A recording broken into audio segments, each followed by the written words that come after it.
this is the way it's going to be. We are in the middle right now of trying to figure out how we move from print to print plus digital. There's a huge argument in our company, National Geographic, raging around the notion that print is dead, everything's digital. Print isn't dead, but print will be a diminished part of the multimedia landscape. Print will be there, but we have to figure out how to be able to report with other kinds of tools. So what we're looking at is moving from a print-only platform to digital platforms that will enable us to express stories in lots of other ways, with video sidebars, with ambient audio, with slideshows. It isn't to say that the skills that we have developed over the years are no longer valuable, but we're going to have to be able to flex our muscles. We're going to have to push ourselves beyond what our comfort zone is. Now, let me tell you, I just got back from Ireland, and what I normally would have done is I would have taken notes. Can you hear me? No? Okay. I would have normally taken notes, put them in a notebook, go back, and written an article. I didn't. I Twittered. I blogged. I Facebooked. I found myself constantly in a sort of multimedia mode. And this is going to be more and more important for everybody in this room to do. And I'll tell you a story about a friend of mine, Carl Hoffman, who's a wonderful novelist, writer, writes articles. 2 years ago, I said to him, Carl, next time I send you out, you're going to be Twittering, you're going to be blogging, you're going to be taking photographs, you're going to be taking video, you're going to be doing all this. He said, it's not going to happen in my lifetime.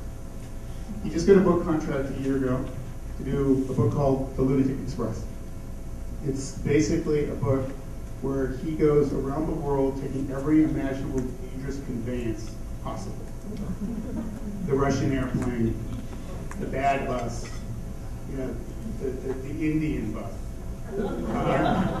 And lo and behold, he has a blog, Lunatic Express. And he's Twittering every single day.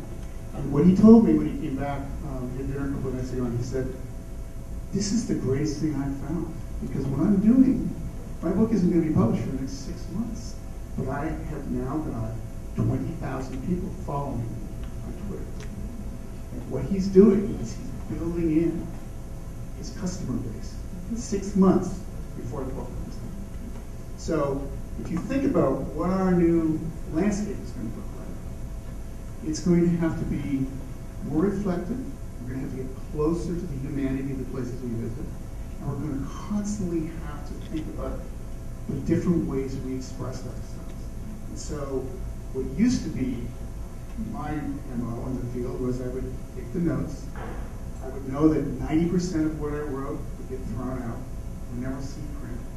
But now I go, that one-liner I'll never use in my article, I'll just Twitter it. That little blog item, which is really a note to myself, I'll just send it out. And pretty soon, I've got people following me that want to know what happened to me in Peru. And so what we have to use is our imagination, but also our collective skills of reporting so that we can take the information that we gain in the field and we can parse it out. And I think this is going to be the new opportunity. It's not more work. It's just different kinds of work. And it is going to be the future of journalism. And you have to get over the terror of this. Because believe me, it's much easier for me to sit there and take my notes and write an article and that's it, and it goes into the big ether. You have to open yourself up to this new world. And the fact that you seem to have to do more for less, we're in this transition phase where we're all learning. We're all trying to figure it out. Consumers are trying to do that as well as the providers. The world is different. It'll never be the same. And the final point I want to make is that nothing is certain. Probably 30% of what I've said tonight is complete bull. But I'm a half full guy, and I believe in tomorrow. And I think this is the most exciting time for journalism ever. We've gone through downsizing. We have fewer pages. We've got, I see the kids coming out of college, they come home and want jobs and don't have them. But what I say is, bear with us. Move through this time. Be willing to learn. Don't say no to anything.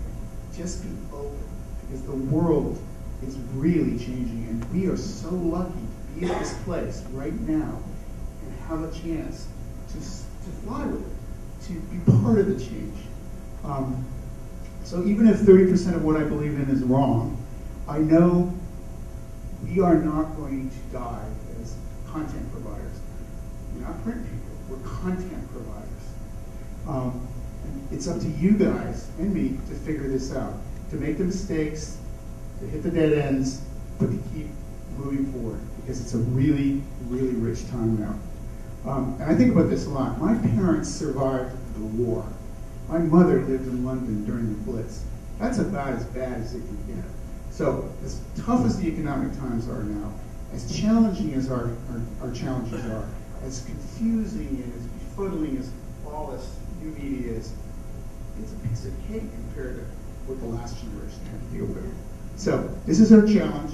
It's not a war, it's a sea change. Thanks.